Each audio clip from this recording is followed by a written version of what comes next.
যারা এসেছে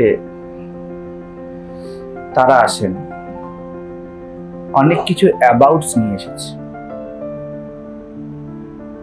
ফলে আলোচনা অ্যাবাউটস এর উপর হতো এবং সবার অ্যাবাউটস কম বেশি সমান। সবাই বঞ্চিত, সবাই লাঞ্ছিত, সবাই বিতাড়িত, সবাই প্রতারিত, কম বেশি, শুধু কাহিনীগুলি আলাদা। কিন্তু বাকি সবাই সবার অ্যাবাউটস গুলোকে সাজাতে আসছে,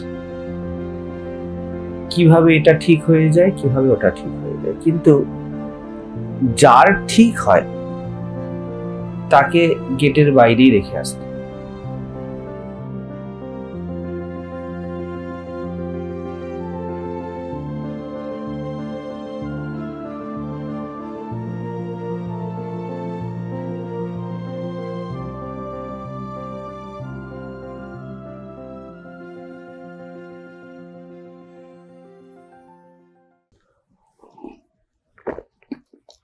দেখুন, নো নেম প্রশ্ন করেছে। প্রণাম মহারাজ, সমাজের সাধু সন্তদের সমাজনীতি ও রাজনীতির উপর মন্তব্য রাখা উচিত কি উচিত নয়? Don't you think avoiding politics is nothing but laziness and lack of political consciousness? দেখুন, এ উচিত কি অনুচিত সেটা আমি কি বলবো। সবার জগতে ছেড়ে দিন সাধু সন্তদের, সবাই কি রাজনীতির উপরে সমভাবে কি ইন্টারেস্ট রাখে? কোনো একজন রাজনীতিতে লেস ইন্টারেস্টেড পার্সন যদি সন্ন্যাসী হয়ে যায়, আপনি কি তাকে বাধ্য করবেন যে না তুমি সাধু হয়েছো, সে পলিটিক্স নিয়ে বলোই? আমি একটু আগে বললাম, প্রত্যেকের আলাদা আলাদা মানসিক প্যাটার্ন আছে, আলাদা আলাদা জায়গা আছে যেখানে তারা কথা বলেন, তারা কাজ করেন। উচিত অনুচিত তো কখনো ভারতবর্ষভাবে দেখেইনি। স্থান, কাল, পাত্র, সমাজ, পরিবেশ এবং নিজের মনস্থিতি, এই সব মিলিয়ে কোনো একজন ব্যক্তির জন্য উচিত অনুচিত স্থির হয়। এক কি স্থান, কাল, পাত্র, পরিস্থিতি, এবং দ্বিতীয় কি নিজের যে আন্তরিক স্থিতি, অর্থাৎ দৃশ্য আর দ্রষ্টা, এই দুটো মিলে ঠিক করবে কোনো একজন ব্যক্তির জীবনে কি উচিত আর কি অনুচিত, তার জাগৃতি ঠিক করবে।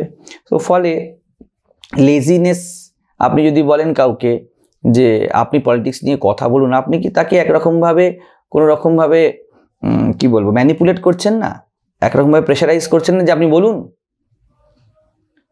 দেখুন, সাধু সন্ত যাই হোক না কেন, যে কোনো মানুষ, ছেড়ে দিন সাধু সন্ত টার্মটা, যে কোনো মানুষ তাকে তার কনসায়েন্স নিয়ে চলতে হবে।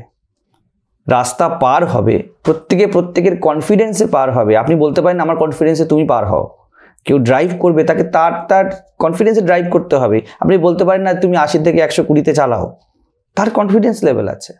তো কোনো একজন ব্যক্তি, সে সাধুই হোক, সাধারণ মানুষই হোক, সে সামাজিক ইস্যুতে, পলিটিক্যাল ইস্যুতে কথা বলবে কি বলবে না, এটা কিন্তু তার নিজস্ব, একদম আমি ব্যক্তি স্বাধীনতার কথা বলছি না, তার কনফিগারেশন, তার ভিতরে যেরকম সিস্টেম তৈরি হয়েছে সে সেরকম করবে। আপনি জোর করে বলাতে পারবেন না। এখন অনেক সাধুসন্ত আছে তারা বলছে, তাদের ইচ্ছা আছে বলছে, আমিও যখন যেমন প্রয়োজন হয় বলি, আমার যেটা মনে হয়। তো এই সাধুসন্ত শব্দটি কি এমনভাবে আমাদের দেখতে হবে। আমি জানি না কে সাধু ভালো, কে মন্দ সাধু, কে উঁচু সাধু, নিচু সাধু, কে পলিটিক্যাল সাধু, কে নন পলিটিক্যাল সাধু, সব জানি না। সাধু সন্ত শব্দটাকে নিয়ে কথা বলছি। সাধু সে যে সতের সাথে আছে, যে অসৎ এর সঙ্গে নেই, ঠিক আছে? এবার যদি বলি সাধু সন্ত ছাড়া আপনি হয়তো সাধু সন্ত নয়, আমি জানি না, আপনি নো নেম লিখে রেখেছেন। বাবা, আপনারাই তো ব্যবস্থাটা কোনো একজন পলিটিক্যাল পার্টির হাতে দিয়েছেন। আপনিই তো বলেছেন ইনি সর্বময় কর্তা, আর আপনিই তো বলতে যাচ্ছেন ইনি পিটিয়ে আরেকজনের ঠ্যাং ভেঙে দিতে পারেন। আপনিই তো বলছেন যে এই ব্যক্তির হাতে আমি ক্ষমতা দিলাম যে এই ব্যক্তি পারে গিয়ে একজনকে 20 বছর জেলে ঢুকিয়ে রাখতে। তারপরে আপনি বলছেন যে আরেকজন ব্যক্তি কেন এর বিরুদ্ধে কথা বলছে না। আপনি বলুন, আপনি কি বলুন তাহলে। আপনারা দেখুন, সাধু সন্ত বেশিরভাগ ক্ষেত্রে ভোট দেন না, ঠিক আছে? যেমন আমি তো ভোট দিই না, ঠিক আছে? কাউকেই দিন, ভালো মন্দ ঠিক বল। সাধু তার নিরপেক্ষ হয়। এই যে আপনি বলছেন হাত রাখবে না, আমি আমার আন্ডারস্ট্যান্ডিংয়ে দিই না।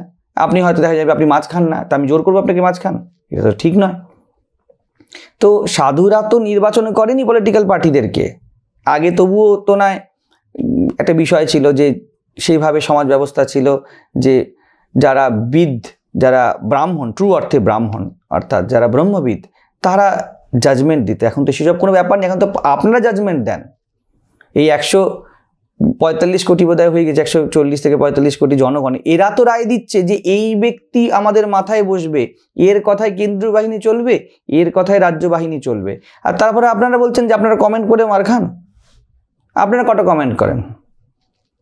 সেহেতু কমেন্ট করলে এক পার্টির পক্ষ নিয়ে আরেক পার্টির ছাওয়াতে গিয়ে কমেন্ট করেন। নিরপেক্ষ দাঁড়িয়ে কমেন্ট করুন, দেখুন আপনার ঠ্যাংটা কতটা ঠিক থাকে। তো এই জিনিসটা তো ঠিক জিনিস নয়। প্রত্যেকের নিজস্ব স্বতন্ত্রতা আছে। সাধু সে যে এক মধ্যবিন্দুতে দাঁড়িয়ে আছে, যে জীবনের, আমি মনে করি যাকে সাধু, পরিষ্কার কথা, যে জীবনের দুটো দিককে দেখছে, একটা সৎ একটা অসৎ, এই দুটো একসাথে চলে। পুরো সাদা হয়ে যাবে এমন পৃথিবীর কল্পনা কোনো মূর্খ সাধুই করবে, আর পুরো কালো হয়ে যাবে এটাও কেউ মূর্খই বলবে। তো এর মধ্যে সন্তুলন বাড়ে কমে বাড়ে কমে বাড়ে কমে, এবং এর মধ্যে একটা অটোমেটিক ব্যবস্থা আছে, এ একে অপরকে সামলায়। তো সাধু সন্তের যে মন, সেটা কিন্তু তাদের যে চেতনা স্থিতি, তারা কিন্তু ওই মধ্যবিন্দুতে দাঁড়িয়ে আছে। যেহেতু এই মধ্যবিন্দুতে দাঁড়িয়ে আছে, ফলে স্বাভাবিকভাবেই তারা, আমি আবারও বলে দেবো, এখানে মনে করে দেবো, কোন সাধু পলিটিক্যাল, কে কি করলো, কে উঁচু সাধু, আমি এইসব কথাই যাচ্ছি না। কে কিছু বোঝে না, কেউ মূর্খ সাধু, আমি সেই কথাতেও যাচ্ছি না। সাধু শব্দ আমি যা বুঝি সেটা বলছি, যেহেতু প্রশ্ন আমাকে করেছেন। যার মন এই মধ্যবিন্দুতে দাঁড়িয়ে আছে, যে জীবনের সব কিছুকেই একটা আলাদা আলাদা বিকাশ হিসাবে দেখে বড় শান্ত, সে সাধু, সাধব।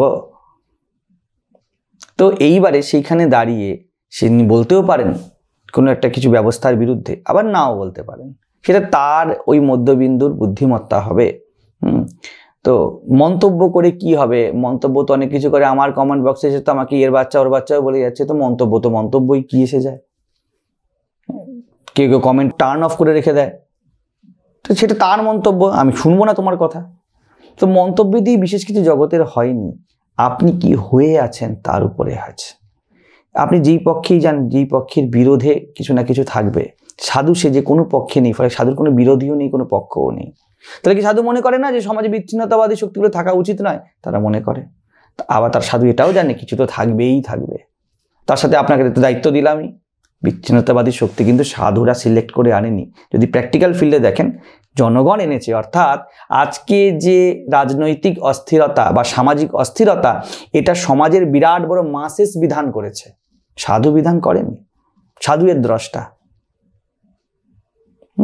তো এই যে মাসেস বিধান করেছে, সাধুকে তাকে সম্মান করতে হবে। 145 কোটির মধ্যে 100 কোটি লোক চেয়েছে কোনো একজন ব্যক্তি প্রধানমন্ত্রী হোক, বা কোনো একজন মহিলা মুখ্যমন্ত্রী হোক, বা কোনো একজন ট্রাইবাল রাষ্ট্রপতি, ট্রাইবাল জাতি থেকে যিনি এসেছেন সেরকম একজন মহিলা রাষ্ট্রপতি হোক। এটা তো পুরো সমাজ বিধান করেছে, সাধু তো বিধান করেনি। সাধুকে তো কেউ জিজ্ঞাসা করতে যায়নি, ফলে সাধু মন্তব্য করবে কেন বেকার? তো তবু মতামত থাকে, সেটা সাধুর স্বতন্ত্রতা, তিনি করতেও পারেন, আবার নাও করতে পারেন। তো উচিত কি অনুচিত, এটা তো সাধুই একমাত্র ব্যক্তি যে একদম নিজের রাজা, যেন মহারাজ বলে, তিনি ঠিক করবেন তার জীবনে কি উচিত কি না উচিত, অন্য কেউ নয়। সাধু সে যে প্রকৃতির দ্বারা প্রভাবিত নয়, যে উত্তেজনায় উত্তেজিত হয়ে যায় না। আবার কেউ মাথায় হাত বুলালেই যেখানে প্রয়োজন উত্তেজনা দেখানোর, ঠান্ডা হয়ে যাবে না। সাধুর পায়ে হাত বুলিয়ে আপনি কিছু করে বলতে পারবেন না, আবার সাধুকে চাপ দিয়েও আপনি কিছু করে করতে পারবেন না। ইতিহাস এর সাক্ষী। আবার আমি এখানে মনে করিয়ে দেবো, কোন সাধুকে করা গেছে আমি সেই কথা বলছি না, যে ট্রু অর্থে সাধু, তাকে, তার স্থিতিকে ধরা বড় মুশকিল। কৃষ্ণ ভীষ্মকে মারতে চক্র ধরেন, আবার কৃষ্ণ রণছোড়, তিনি যুদ্ধ ছেড়ে পালিয়েও যান। বড় মুশকিল হয়ে যাবে সাধুকে ধরা। সেই জন্য এই বিষয়ে ল্যাক অফ পলিটিক্যাল কনসিয়াসনেস, এই কথাটা বলতে পারে। শুধু সাধু কেন, বহু লোকের আছে নন ইন্টারেস্টেড হতেই পারে। কেন এমন নিয়ম আছে নাকি যে সাধুকে রাজনীতি জানতেই হবে? এমন কোনো নিয়ম নেই, নাই থাকতে পারে ইন্টারেস্ট। তো এই জায়গাটা তো আছেই, থাকলে ভালো। যদি প্রকৃতি চায় কারোর মধ্যে দিয়ে, কোনো সাধুর মধ্যে দিয়ে রাজনৈতিক কনসিয়াসনেস বেরিয়ে আসবে, তো বেরিয়ে আসবে, আপত্তি কিছু নেই।